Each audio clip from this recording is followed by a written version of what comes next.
귀한 찬양 감사합니다. 오직 하나님만, 오직 주님만 의지하면서 살아가시는 성도들 되시기를 주의 이름으로 간절히 축원합니다. 오늘 야고보서의 말씀을 읽었는데 이 야고보는 예수님의 동생 야고보입니다. 그래서 다른 야고보가 아니고 예수님의 동생 야고보가 야고보 서신을 썼습니다. 그런데 이 야고보 서신을 통해서 강조하는 것이 뭐냐면 믿는 사람의 믿음의 행위입니다. 그런데 야고보서 1장에는 이런 말씀도 있더라고요. 9절에서 11절까지 말씀 속에 야고보가 그렇게 얘기합니다. 낮은 형제는 자기의 높음을 자랑하라. 그리고 부유한 자는 자기의 낮아짐을 자랑하라. 이는 그가 풀의 꽃과 같이 지나감이라. 이렇게 얘기합니다. 그 낮은 자는 여기서 가난한 사람을 얘기하는 것 같습니다. 가난하고 지위도 별로 높지 않고 세상의 사회에 살아갈 때, 그런데 그 사람이 예수 믿은 거죠. 근데 그 사람은 뭘 자랑합니까? 세상에 자랑할 게 없잖아요. 근데 자기의 높음을 자랑하라고 그렇게 얘기합니다. 이 높음은 어떤 높음이냐면 세상에 별로 가진 것도 없고 내세울 거 없어도 예수를 믿었으니 그 사람 하나님의 자녀가 됐다는 겁니다. 그래서 하나님의 자녀로 높여주셨다는 거예요. 하나님께서. 하나님 나라를 상속받는 사람이 됐으니 그것을 자랑하라는 겁니다. 반면에 부유한 사람, 재물이 많은 사람은 자기의 낮아짐을 자랑하라 이렇게 얘기합니다. 부도 있고 권세도 있고 명예도 있으면 세상에 내세울 것이 많죠. 그걸 자랑하지 말고 그것 때문에 구원받지 못한다는 사실을 하나님께서 알게 하셔서 그 부자도 예수 믿게 하신 것, 예수 믿어서 그 사람이 하나님 나라를 상속받는 자녀가 된 것, 그 낮아짐, 예수님처럼 낮아져 섬기는 자리에 서게 된 것, 그것을 자랑하라는 거죠. 저와 여러분이 부자이든지 가난하든지 명예가 있든지 없든지 권세가 대단하든지 미약하든지 예수 그리스도를 자랑하시기 원합니다. 우리가 구원받은 것을 자랑해야 됩니다. 그 이유를 얘기하는데 그의 인생이 풀의 꽃처럼 지나가기 때문에 그렇다는 거예요. 풀의 꽃, 여러분 생각해 보십시오. 해가 한때는 막 환란하게 화려하게 폈다가도 해가 덥고 뜨거운 바람이 일어나고 철이 지나가면 언제 꽃이 폈는지 모르게 다 떨어져서 없어지죠. 다윗도 시편 103편에서 그 얘기를 다 해놨습니다. 아마 야고보가 이 다윗의 시편을 묵상하면서 이걸 쓴 것 같아요. 시편 103편에서 다윗은 하나님께서 우리를 아신다 그렇게 얘기하시면서 우리의 근본 체질을 아신다. 체질. 그 체질이 뭐냐? 너희는 먼지뿐인 것을 아신다고 얘기합니다. 우리가 먼지라는 거예요. 그래서 그의 인생이 날들이 그냥 풀과 같고 들에 있는 풀과 같고 그 인생이 세상에서 누리는 부귀와 영화는 들에 피어있는 꽃과 같다. 그래서 한순간에 바람이 불면 다 지나가 버린다는 거예요. 그 지나갈 뿐 아니라 없어져서 그가 있던 자리도 알지 못한다는 겁니다. 그렇잖아요. 세월이 지나가면 내가 이 세상에 살았던 자리를 누가 어떻게 기억합니까? 다 지나간다는 거죠.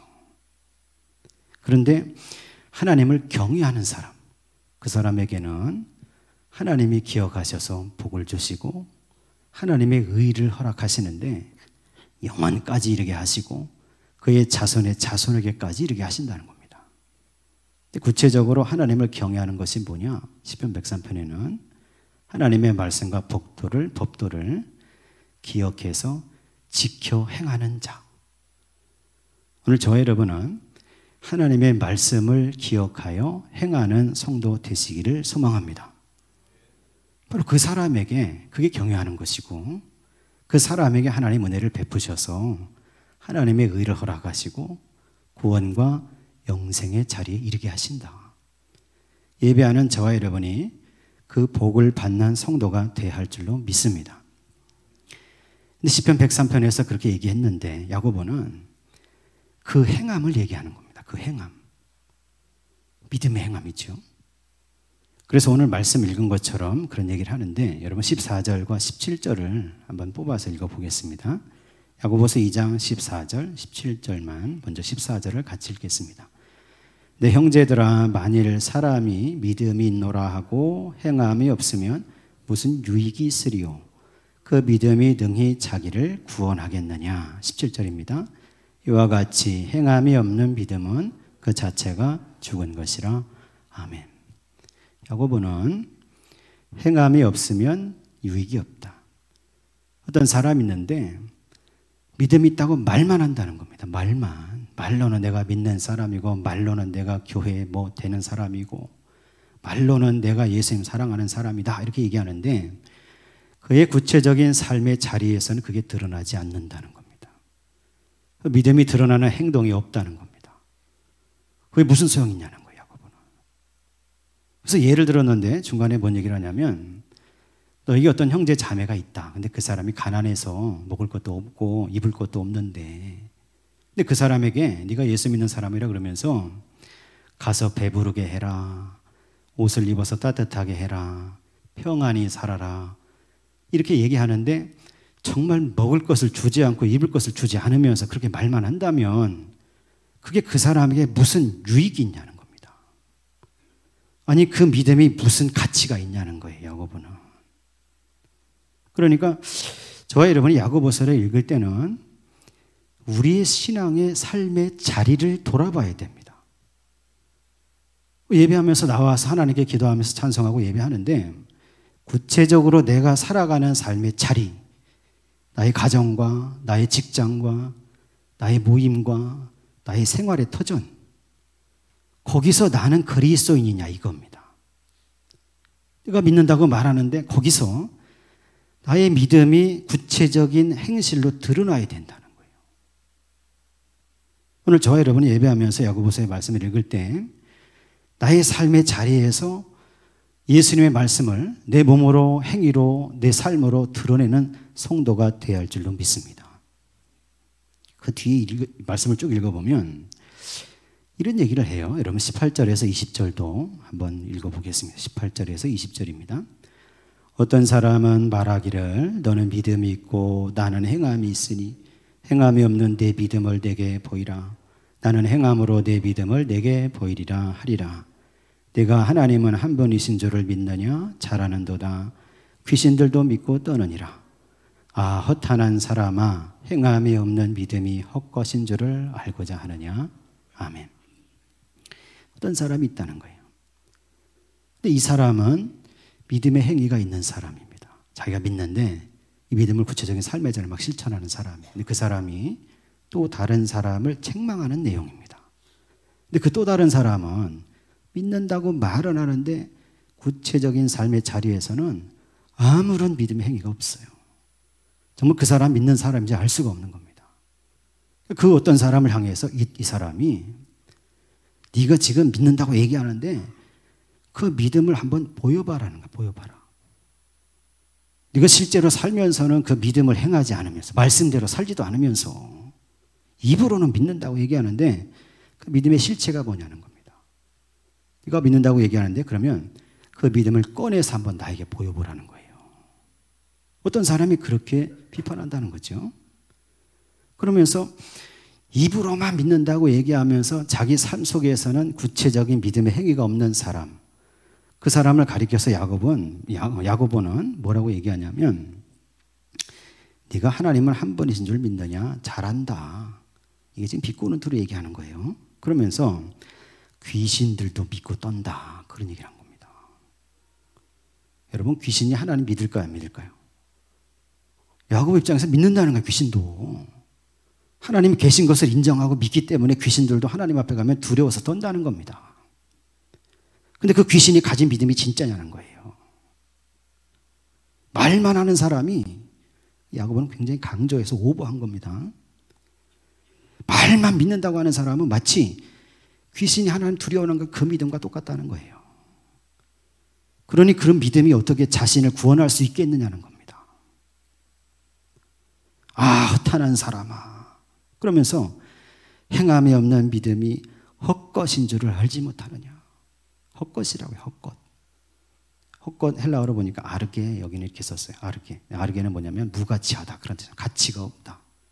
근데 베드로전서 1장 18절 보니까 사도 베드로는 똑같이 헛것을 얘기하면서 마타이아스라는 단어를 썼어요. 이게 뭐냐면 이방인 그리스도인들에게 막 얘기하면서 베드로가 너희 조상들이 전해준 그런 헛것, 헛된 습관을 따르면 안 된다. 이 헛것은 구체적으로 우상숭배를 얘기하는 겁니다. 베드로는 헛것이 우상숭배라고 얘기합니다. 야고보는 헛것이 가치 없는 거라는 거예요. 자기 구원을 자기의 의롭게 되는 건 영생의 자리에 이르게 되는 데 있어서 이 말로만 내뱉는 믿음은 아무런 효력도 없고 효과도 없고 그것은 헛것이라는 거죠. 그러니까 뭡니까? 내가 믿는다고 얘기하고 내가 믿음을 가지고 살아간 사람하고 얘기했으면 그 사람은 자기 삶의 자리에서 그 믿음이 구체적인 행동으로 드러나야 된다는 거예요. 드러나야. 오늘 저와 여러분 우리 성도님들은 내 삶의 자리에서 성공하시기 바랍니다. 주일날 예배당에 오면 다 성공한 사람이에요. 다 겉으로는 다 예배하고 있지 누가 여기서 막 하나님 욕하는 사람이 어디가 있습니까? 근데 진짜로 자기 자리에 성공해야 되는 거예요. 자기 삶의 자리에서. 월요일부터 토요일까지 살아가는 삶의 자리에서 거기서 내가 믿는 사람으로 드러나야 됩니다. 그걸 강조하면서 야고보가 이어지는 말씀에 두 가지 예를 드는데 먼저는 아브라함 이야기를 하는 거예요. 다른 바울 서신이나 히브리서 이야기는 좀 다릅니다. 그럼 21절에서 24절도 한번 읽어보겠습니다. 21절에서 24절입니다. 우리 조상 아브라함이 그 아들 이삭을 제단에 바칠 때 행함으로 의롭다 하심을 받은 것이 아니냐. 내가 보거니와 믿음이 그의 행함과 함께 일하고 행함으로 믿음이 온전하게 되었느니라. 이에 성경에 이른바 아브라함이 하나님을 믿으니 이것을 의로 여기셨다는 말씀이 이루어졌고 그는 하나님의 벗이라 칭함을 받았나니 이로보건대 사람이 행함으로 의롭다 하심을 받고 믿음으로만은 아니니라. 아멘. 이 무슨 얘기냐면 아브라함의 믿음에 대해서 야고보는 재해석을 하는 겁니다. 강조점을 다르게 해석하는 거예요. 여러분 바울이 쓴 바울 서신들 그리고 특별히 로마서 그리고 히브리서를 보면 똑같이 거기서 아브라함을 예로 들어서 설명합니다. 근데 아브라함의 믿음이 의로 여겨진 때가 언제냐 이걸 얘기하는 거예요. 그래서 그때는 율법도 없던 때였고 아브라함이 아직 할례도 받기 전이었다. 그때 하나님께서 아브라함에게 나타나셔서 아브라함을 데리고 밖으로 나가서 하늘의 무수한 별들을 보여주면서 너의 후손이 내 몸에서 날자. 그를 통해서 이어질 후손들이 저 하늘의 별처럼 많아지게 할 것이다. 그렇게 얘기했을 때 아브라함이 그것을 믿으니 그 믿음을 보시고 하나님께서 의로 여겨주셨다 하면서 창세기 15장에 기록되어 있습니다. 그래서 바울 서신이나 히브리서는 바로 그 할례 받기 전, 율법을 행하기 전, 그 전에 가졌던 그 믿음을 하나님께서 의롭게 여겨주셨다. 그러니 그 믿음을 가지는 사람이 돼야 한다. 이렇게 역설한 겁니다. 근데 여기서 야고보는 창세기에서 22장에 나오는 아브라함이 이삭을 번제로 드리는 사건을 예로 드는 겁니다. 창세기 15장에서 의로 여겨주셨는데 그 속에 있었던 아브라함 속에 있었던 믿음이 언제 온전하게 됐냐는 거예요. 온전하게. 속에만 있었던 형체도 없었던 드러나지 않았던 믿음인데 그것이 언제 하나님으로부터 온전하게 인정을 받았냐는 거예요. 온전하게. 그게 언제냐면 창세기 22장에 나오는 것처럼 이삭을 번제로 드리라고 했을 때 그 말씀에 아브라함이 믿음으로 순종해서 히브리서가 해석을 했었죠. 그때 아브라함이 어떻게 이삭을 번제로 드릴 수가 있었습니까? 드리려고 했습니까? 그를 죽여도 하나님께서 약속의 자식이니까 다시 살려주실 것을 믿었다는 거예요. 그 믿음을 가지고 가서 속에 있는 믿음이 이제 정말로 하나님 말씀에 순종해서 이삭을 번제로 드리려고 할 때 비로소 드러나 보여졌다는 겁니다. 하나님께서 그 행위, 그 믿음의 행위를 보시고 그를 말리시잖아요. 그에게 손을 대지 말라 그러시면서 그때 하나님께서 말씀하시기를 내가 이제야 아브라함 네가 나를 경외하는 것을 알았다. 이렇게 얘기합니다. 그러니까 야고보는 거기에 방점을 찍는 겁니다. 나의 믿음이 드러났을 때 구체적으로, 아브라함의 믿음이 구체적으로 그 말씀에 순종하는 행위로 드러났을 때, 그때 그것을 보시고 그 믿음의 행위를 보시고 하나님께서 그의 믿음을 온전하다고 인정해 주셨다는 거죠. 이게 정말 효력 있는 믿음이라는 겁니다. 이게 정말 효력 있는 믿음의 행위라는 거죠. 오늘 저와 여러분은 그 믿음을 가지게 되시기를 원합니다. 여러분, 야고보가 행함이라고 얘기할 때 이걸 오해하면 안 됩니다. 이게 무슨 얘기냐면 행함은 두 종류가 있어요. 하나는 뭐냐면 율법의 행함입니다. 율법의 조문을 지킨 거예요. 그래서 그 행함은 거기서 뭐가 드러나냐면 율법의 조문을 계명을 지켰다는 자기 의의가 드러나는 겁니다. 이게 율법의 행함입니다. 율법의 행위로는 구원받을 사람이 없어요. 자기 의의를 막 드러내는 거니까. 구원은 하나님의 은총의 은혜의 역사인데 내가 이것을 지켰으니까, 내가 이런 좋은 일을 했으니까, 내가 이렇게 헌금했으니까, 내가 이렇게 선한 일을 했으니까, 내가 봉사했으니까 나는 구원받지. 이게 아니라는 겁니다. 이건 율법의 행위라는 거예요. 야고보가 말하는 행함은 어떤 행함이냐면 믿음의 행위, 복음의 행위입니다. 내가 죄인인데 예수 그리스도를 통해서 구원받은 겁니다. 그래서 예수 그리스도를 믿으니까 내가 구원받은 것이 깨달아졌고 그 기쁨과 그 은혜와 그 평강이 충만한 거죠. 그래서 그 믿음을 가지고 내가 행하는 겁니다. 그걸 통해서 뭐가 드러납니까? 내 의가 아니고 예수님의 의가 드러나는 거예요. 내가 좋은 일을 하고 선한 일을 하고 섬기는 일을 하고 긍휼을 베풀고 섬기며 살아가고 헌금을 하고 예배를 드리는데 그걸 통해서 그걸 행하고 있는 내가 드러나는 게 아니고 나를 구원하시고 살리신 예수님이 드러나는 거예요. 예수님이. 그래서 그 모습을 보고 다른 사람들이 야, 저 사람은 참 은혜스럽다 이렇게 말하는 게 아니고 하나님은 살아계시구나 이걸 깨닫게 하는 그 믿음의 행위를 얘기하는 겁니다. 그러므로 저와 여러분은 우리의 삶 속에서 이 믿음의 행실, 믿음의 행위를 가지시고 예수 그리스도의 의, 하나님의 은혜를 드러내는 성도가 되어야 할 줄로 믿습니다. 야고보는 그 뒤에 또 하나 예를 들어요. 그 말씀도 같이 한번 읽어보겠습니다. 25절과 26절도 같이 한번 읽겠습니다. 또 이와 같이 기생 라합이 사자들을 대접대하여 다른 길로 나가게 할 때에 행함으로 의롭다 하심을 받은 것이 아니냐. 영혼 없는 몸이 죽은 것 같이 행함이 없는 믿음은 죽은 것이니라. 아멘. 기생 라합이 얘기를 하는데 라합이 어떤 사람입니까? 그 사람은 여리고성, 가나안 땅 여리고성에 살던 기생이었죠. 근데 여호수아가 출애굽 2세를 데리고 가나안 땅 들어가기 직전에 그냥 요단강 건너 들어간 게 아니고 그 전에 두 사람을 뽑아서 이 가나안 땅 정탐하게 합니다. 근데 정탐하게 먼저 알아보게 하는 거죠. 그런데 그 앞에 들어가자마자 여리고성이 있으니까 가나안 사람들이 여리고성이 있으니까 가서 그 성이 어떻게 생겼는지 사람들은 어떻게 생겼는지 그 군사는 얼마나 되는지 이런 것들을 알아보고 오라고 보낸 겁니다. 두 사람을. 그 사람들이 몰래 숨어 들어가서 어디 갔냐면 이 기생 라합이라는 사람의 집에 들어가서 하룻밤을 잔 겁니다. 근데 거기 들어가서 자는 걸 그 성을 지키던 사람들이 본 겁니다. 이상한 사람이 오니까 우리 성 사람이 아닌데 히브리 사람 광야에 있었던 두 사람이 딱 들어온 거 보니까 이거 수상하다. 그래서 그걸 여리고 왕에게 보고했고 여리고 왕이 수상하니까 사람들을 보내서 그 라합의 집에 가서 들어온 사람을 잡아오라는 거예요. 그 군사들이 가서 이 라합에게 가서 그 사람들 내놓으라고 얘기하죠. 근데 라합은 이미 하나님을 믿고 있었어요. 나중에 얘기를 들어보니까. 그래서 낌새를 다 알아챈 겁니다. 벌써. 그 여리고성의 군사들이 오니까 이미 그 두 사람을 데려다가 지붕에 3대를 막 널어놨는데 그 속에다가 숨겨놨습니다. 그리고 대낮에 아닌 척하고 있는 거죠. 군사들이 와서 내놓으라고 얘기하니까 그 사람들 무슨 소리냐 왔다가 벌써 갔다는 거예요. 벌써 돌아갔다는 거예요. 그러면서 구체적으로 이쪽으로 갔으니까 그쪽으로 따라가면 잡을 수 있다고 얘기해 준 거예요. 군사들이 그 말을 믿고 거기로 따라갔죠. 숨어있던 사람들 내려서 어떻게 하면 살지를 얘기해 줍니다.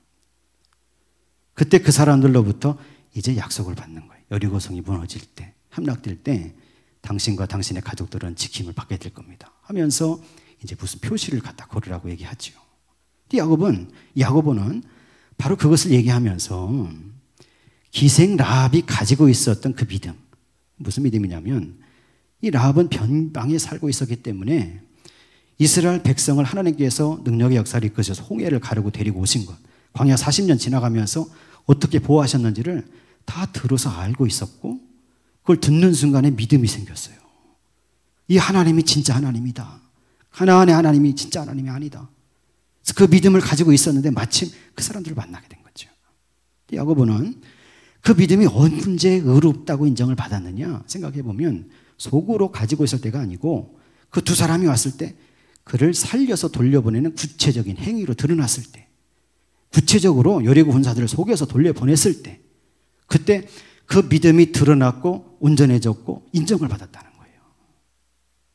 그래서 그의 가족들은 다 살게 됐고, 이런 마태복음 1장을 읽어보면 라합은 어디에 들어갑니까? 예수님의 족보에 들어가요. 그래서 다윗 왕의 고조 할머니가 라합입니다. 믿음 행위가 드러나서 그것이 인정받으니까 하나님으로부터 은혜를 받았다는 거예요, 이 사람이. 그러니까 이 사실들을 우리가 생각해 볼 때 내가 말로만 믿는다고 해서는 안 된다는 거예요. 내 속으로만 믿음을 생각해서는 안 된다는 겁니다. 예수 믿는 사람은 세상 속에서 드러나야 됩니다. 내 삶의 자리에서 드러나야 됩니다. 내가 사는 가정 속에서 드러나야 돼요. 내가 다니는 회사, 직장 속에 드러나야, 사업체 속에 드러나야 돼요. 사람들과 만나는 모임 속에서, 세상 속에서 그 하나님의 말씀을 내가 행하는 것을 드러내 보여줘야 된다는 겁니다. 비로소 그때 온전하게 된다는 그것이. 오늘 저와 여러분은 바로 그런 믿음을 드러내는 성도로 살아가야 할 줄로 믿습니다. 그럼 뭘 우리가 행해야 되느냐? 야고보가 다 얘기해 놨어요. 2장 12절 13절에 보니까 이걸 행하라는 겁니다. 여러분 야고보서 2장 12절 13절을 같이 한번 읽어보겠습니다. 너희는 자유의 율법대로 심판받을 자처럼 말도 하고 행하기도 하라.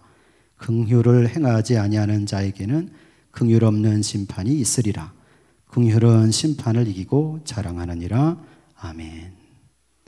너희는 자유의 율법을 받은 사람들이라는 겁니다. 이 자유의 율법은 뭐냐면 복음을 얘기하는 겁니다. 예수 그리스도의 복음.